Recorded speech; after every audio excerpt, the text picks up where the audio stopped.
80 years ago, representatives from around the globe came together to establish the United Nations. My country, Denmark, was part of that historic movement. But many other nations were not given that opportunity. In 1945, the world was still a world of empires, of colonies and dependent territories that were not free to choose their own political destiny. The establishment of the United Nations did not change that overnight. Yet, it set the world on a course toward a radically different order. An order based on the equal rights and self-determination of peoples and of nations, large and small, a rules-based international order. As this order grew into being, the world saw tremendous progress. More than 1 billion people were lifted out of poverty, standards of living and life expectancies rose, a network of economic, political, social, and cultural relations across the globe were formed. It even seemed that wars between states were becoming a thing of the past. In recent years, this path has been broken. Wars are back. Extreme poverty is on the rise. International law is under pressure. Does this mean that the United Nations has become irrelevant? Of course not. The conclusion is the opposite. The UN is as essential as ever. Without the UN, the world would be in a much worse state. But as the world is changing, so must the United Nations. Excellencies, last year we agreed on the Pact for the Future. We committed to updating global governance, doing away with historical injustices of the existing system, expanding the Security Council and reforming the international financial architecture, bringing about a system that delivers for all. This year, the Secretary General presented his UN 80 reform initiative. I thank the Secretary General for his bold act of leadership. I encourage and expect more concrete proposals on how to adopt the UN system to new realities, making hard choices. And I ask fellow member states to engage constructively in the process. Excellencies, as an elected member of the Security Council, Denmark works towards ensuring that the Council fulfills its vital mandate towards safeguarding international law, including international humanitarian law, and ensuring that the voices of those affected by conflict are heard by the Council. At times, we succeed with fellow members through a shared sense of purpose. Too often, however, results are not possible. Too often, the Security Council is divided, unable or unwilling to act. The costs of inactions are felt around the world, from the raging war in Sudan to the erasure of women's rights in Afghanistan, from the spiraling gang violence in Haiti to the crisis in Myanmar, to the instability across the Sahel, not to mention the horrible situation in Gaza.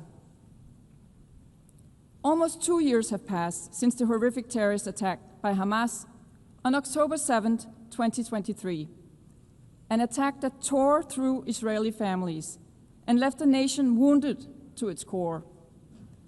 Denmark has repeatedly and consistently condemned the attack and called for the immediate release of all hostages. We've also said from day one that Israel has a right to self-defense. But what is going on in Gaza right now has nothing to do with self-defense. A man-made famine is spreading. Thousands of civilians are being killed. The humanitarian catastrophe is of unbearable scale. It must be brought to an end immediately. Israel must comply with international law, including international humanitarian law.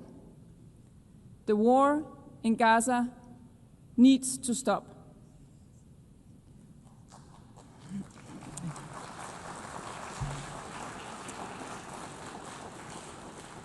The two-state solution remains the only solution to a lasting peace for two peoples, both deserving of security, both deserving of dignity. The high-level conference on the two-state solution last Monday clearly demonstrated that the momentum is growing, that we are witnessing a renewed energy and enthusiasm for peace based on the two-state solution, a solution that Denmark is prepared to build on. The keys to recognition of a Palestinian state can no longer lie in the hands of the Israeli government.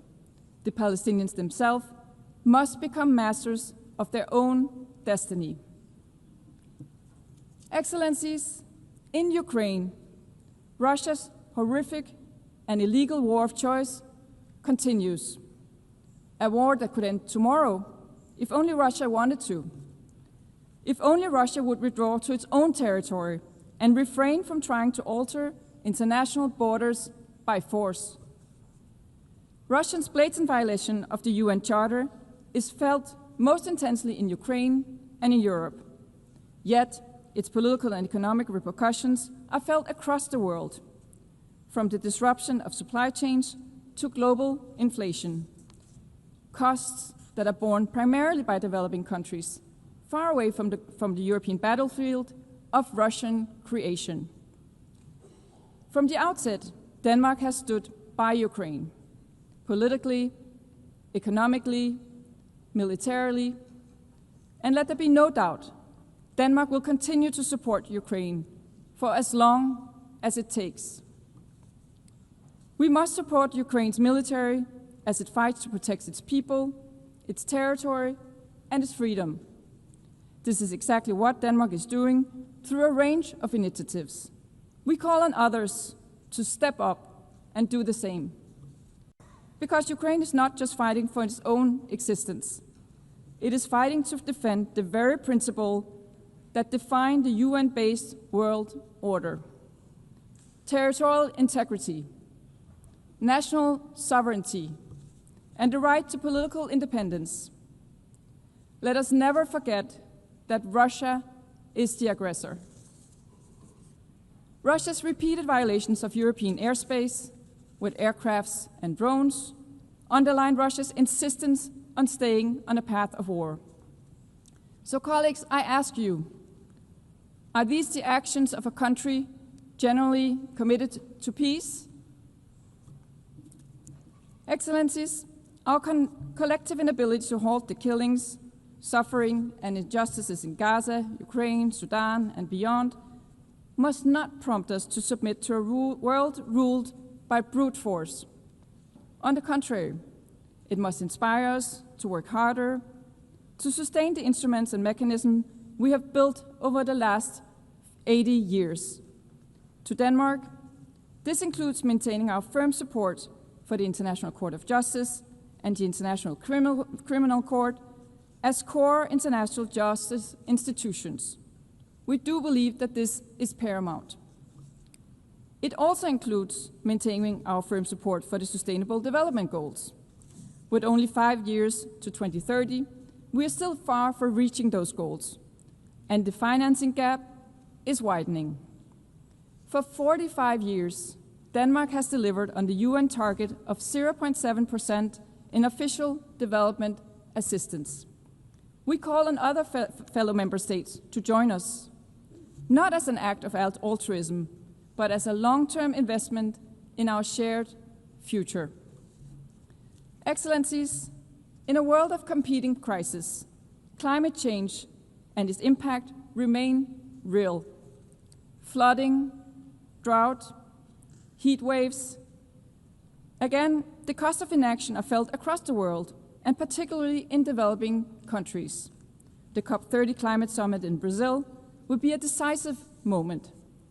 The benefits of the green transition are evident. Demand for clean technology is on the rise. In 2024, more than 90% of new power added to the world's grid came from renewable energy. Green transition is not only good for the planet, but also for investments, innovation, jobs, competitiveness, and resilience. So sometimes all good things really do go together. Excellencies, building on a livable planet for future generations is not just about nature or resources. It's about people. Defending human rights is as essential as today as it was in 1945, perhaps ever more so as the pressure is growing, especially on the rights of women and girls. To Denmark, it is evident that gender equality is not only the right thing to do, it is the smart thing to do. That is also why Denmark, as we look to the upcoming process of selecting a new Secretary General for the United Nations, is encouraging member states to put forward qualified female candidates. After 80 years, it is high time for a woman to be at the helm of this organization.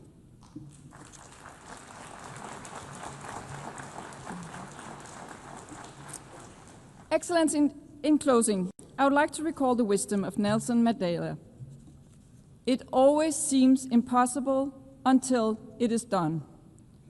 When we compare the world of today to the world of 1945, the progress is evident. Empires have been dismantled. Millions have been lifted out of poverty. The equal rights of all human beings and of nations large and small have been recognized. In a world of rapid change and growing uncertainty, we must not lose sight of how far we have come, nor must we forget that it was by working together we got here. Let us rekindle the spirit of cooperation that led to the establishment of the United Nations 80 years ago. It always seems impossible until it is done. I thank you, Madam President.